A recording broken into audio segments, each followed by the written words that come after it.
Shalom, mais uma vez estamos aqui para darmos continuidade, ao nosso estudo, que você esteja bem, alegre, feliz, pelas oportunidades que temos tido de buscar mais o Senhor, de acessar esse conhecimento, agradecendo a Deus pelo discernimento que Ele tem nos dado, pela sabedoria que Ele tem derramado sobre nós todos os dias, né?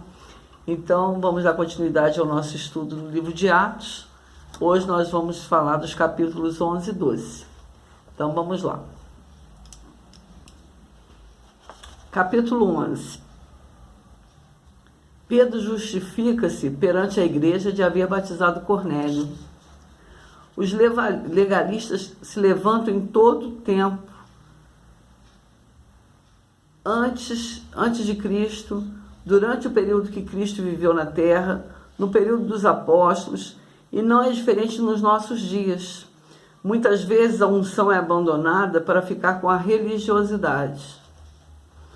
Pedro, que era o apóstolo, ele não era um apóstolo qualquer, ele era o apóstolo, está sofrendo exatamente isso. E ele vai se justificar dizendo que apenas ouviu o Espírito Santo, e relata dizendo que desde a hora que desceu do céu as aves, até o anúncio, as aves só não, os quadrúpedes também, até o anúncio que os varões estavam à sua porta, a chegar da casa de Cornélio, e a máxima do batismo com o Espírito Santo, sem a sua interferência. Ele não ora pedindo que eles sejam batizados.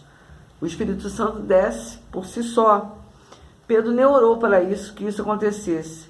E ele também não vai sozinho. Quando ele vai para Cesareia, ele leva com ele 6 varões, 6 testemunhas da circuncisão, quer dizer, os judeus, que participam de tudo. E ele declara que Deus batizou os gentios com o Espírito Santo. E quem era ele para resistir a Deus? Então eles compreenderam e glorificaram a Deus, que até os gentios Deus tinha dado o arrependimento. Lembrando que até esse momento Jesus era proclamado apenas para os judeus. E será através de Paulo que o evangelho vai ser estendido a outras nações. O evangelho é pregado aos gentios na Antioquia. Após a morte de Estevão, a igreja passa por dura perseguição. E muitos do caminho se dispersam, indo para outros lugares, mas levando a semente do evangelho. Anunciava apenas aos judeus, mas tinham entre eles homens de Chipre e Cirene, que quando chegaram a Antioquia, anunciaram o Senhor, dando a entender que falaram também para os gentios, e muitos se converteram. Essa notícia chegou a Jerusalém, e a igreja resolve mandar Barnabé até lá para dar uma ajuda na evangelização. Barnabé era cheio do Espírito Santo e de muita fé, e muitos se renderam ao Senhor. Então Barnabé sai e vai até Tarso buscar a Saulo e leva-o para o trabalho em Antioquia. E ficaram por lá cerca de 1 ano.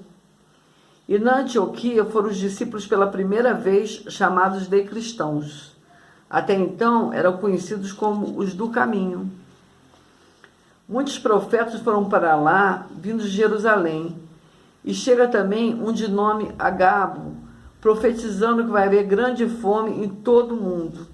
É o que acontece no tempo de Cláudio César, que foi imperador no período de 41 a 54 depois de Cristo. Flávio Joséfo, um historiador judeu daquela época, relata uma fome na Judéia em 46 depois de Cristo. A igreja socorre os pobres através de Paulo e Barnabé, enviando por eles recursos. Vemos também nas cartas de Paulo aos Coríntios relatos da arrecadação de fundos para socorrer a Judéia. A gente já viu isso lá em Coríntios, Então é assim,